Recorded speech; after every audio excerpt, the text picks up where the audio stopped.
Dobar dan vsem. Vidimo zdaj eno obnovo uvoda v analitično geometrijo. Torej, mi lahko uvedemo en sistem koordinat x, y, tako da vsaka točka ima dve koordinati glede na tisti koordinatni sistem. To lahko naredimo v ravnini ali pa lahko naredimo v prostoru, samo da tam imamo tri koordinate x, y, z. Samo to omenim, kako postavimo te osi x, y, z. Po pravilu desne roke. Z desno roko gremo od smeri osi x, gremo od osi x proti osi y in palec nam kaže usmerjenost osi z. Samo zdaj bomo gledali samo v ravnini, pustimo to v prostoru. Sedaj imamo lahko tukaj dve točki. Točka A, ki ima koordinate x, a, y, a in točka B, ki ima koordinate x, b, y, b. In nas lahko zanima razdalja med točkama A in B. Sedaj, tukaj lahko narišemo en trikotnik in pravokotni trikotnik. Če ta koordinata je xa, xb in ta koordinata je xa, ta dolžina bo xb minus xa. Če ta koordinata tukaj je yb in tukaj je ya, ta dolžina je yb minus ya. In torej, tukaj imamo pravokotni trikotnik, torej se moramo spomniti Pitagorovega izreka. Imamo pravokotni trikotnik, ki ima kateti A in B in hipotenuzo C. C je tista hipotenuza in najdaljša stranica. Sedaj, Pitagorov izrek pravi to, hipotenuza na drugo je ena kateta na drugo plus druga kateta na drugo. To lahko napišemo tudi kot C je kvadratni koren od A na drugo plus B na drugo. Sedaj, ta razdalja med tema dvema točkama je prav hipotenuza tukaj v tem pravokotnem trikotniku. To je ta razdalja, je kvadratni koren od ene katete na drugo plus druga kateta na drugo. Torej, kvadratni koren od xb minus xa na drugo plus yb minus ya na drugo. Potem zdaj ne bomo pogledali prav vse, ker to je ena obnova, ampak najvažnejše stvari. Naprimer, imamo lahko eno daljico s krajiščema A in B.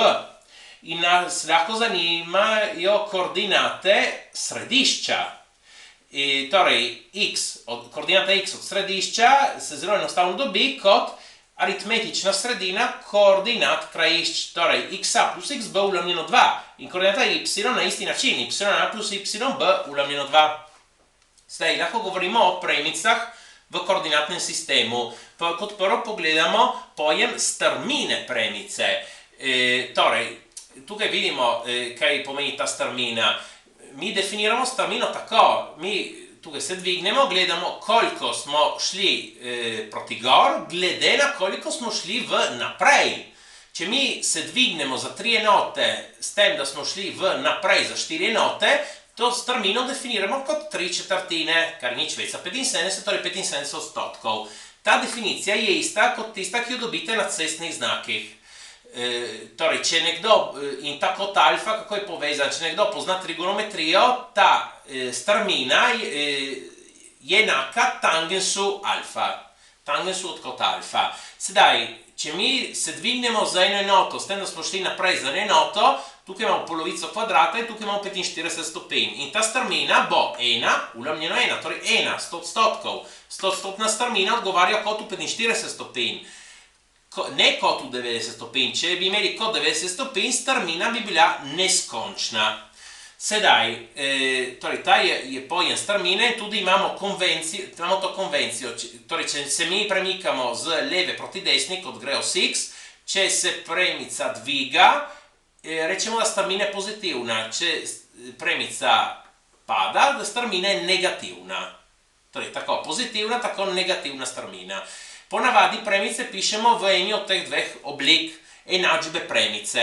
Y je kx plus n. In tukaj je en primer. Y je 2/3 x minus 4. In to je eksplicitna oblika. Imamo tudi implicitno obliko ax plus by plus c enako nič. In to je en primer. 2x minus 3y minus 12 enako nič. Sedaj, ta dva primera nista ločena, odgovarjata eden drugemu, ponazarjata isto premico. Enega od drugega dobimo zelo enostavno z navadnimi operacijami, kako upravljamo z enačbami. Enostavno eno obliko lahko preoblikujemo v drugo, s pravili enačb. Torej, ta se imenuje eksplicitna oblika, ker je eksplicitno podana vrednost od y glede na x. To bo posebej važno, ko nekdo študira funkcije se dajo v odvisnosti od x. Ta je implicitna oblika, ker y je implicitno podan notri v enačbi. Sedaj, ta strmina, ki smo rekli, torej, za koliko se dvignemo, glede na koliko smo šli naprej, lahko gledamo to risbo, torej, čemu odgovarja ta strmina? Torej, je ta dolžina ulomljeno ta dolžina, torej yb minus ya ulomljeno xb minus xa. Potem lahko upoštevamo tudi to formulo, ki nam omogoča, da dobimo enačbo premice. Y minus y od ene točke je strmina krat x minus x od ene točke. Dovolj, da je ista točka tukaj in tukaj. In lahko je, ni važno, če je točka A ali točka B ali ena druga točka od premice. Torej, če mi poznamo obe točki, lahko zračunamo strmino tako in potem tukaj postavimo y na xa ali pa yb xb in dobimo enačbo premice. Čez malo vidimo eno vajo glede tega. Ali pa lahko poznamo samo eno točko in poznamo strmino tiste premice. Sedaj, prav zaradi intuitivnega pomena strmine, če dve premici sta usporedni, imata enako strmino. In če pa sta pravokotni, strmini sta vsekakor vezani. Torej, recimo, da imamo premico r, ki ima določeno strmino.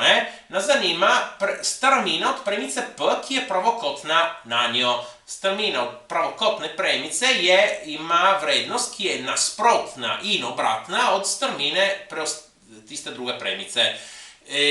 To pomeni, da menjamo predznak in obrnemo ulomek v bistvu. Zdaj vidimo en primer glede tega, imamo dano premico r, y je ena polovica x minus 3 in točko p, 3 minus 1. In nas zanima enačba od premice p, ki je pravokotna na r. Torej, za premico r poznamo strmino, je ena polovica, ker je napisana tako, y je kx plus n, k je strmina. Torej, ta ena polovica je strmina od premice r. Sedaj, premica p ima, ker je pravokotna, premica p ima strmino, ki je nasprotna in obratna. Menjamo predznak, damo minus in tukaj ena polovica postane 2 nini je 2. Torej, strmina od premice p je minus 2. Sedaj rabimo to formulo, s to točko. Y minus y točke, ki je ta minus 1, je strmina od katero od premice p, za katero iščemo enačbo, torej minus 2. Minus 2 krat x minus x od točke. Sedaj, y minus minus 1, y plus 1. Tukaj množimo z oklepajem minus 2 krat x je minus 2x, minus 2 krat minus 3 je plus 6. Sedaj, ta minus 1 ne smo drugo stran, postane minus 1 in tukaj bo še seštejemo in dobimo y minus 2x plus 5. Ta je strmina od premice p. Sedaj, nas lahko zanima razdalja med eno točko in eno premico. Ta razdalja je pravokotna razdalja. Če razdalja ne bi bila pravokotna, ne bi bila definirana, ker bi lahko imeli različne razdalje za različne naklone. Torej, pravokotna razdalja med točko in premico. Zato, da rabimo to formulo, mora imeti premico napisano v implicitni obliki. Ax plus by plus c enako nič. Točka p ima koordinate x, p, y, p in torej ta razdaljo dobimo s to formulo, to stoji v absolutni vrednosti, števec a krat x od točke plus b krat y od točke plus c, vse to ulomljeno koreno da na drugo plus b na drugo. In tako dobimo razdaljo med točko in premico. Večkrat v analitični geometriji nam pride prav, da mi menjamo sistem koordinat.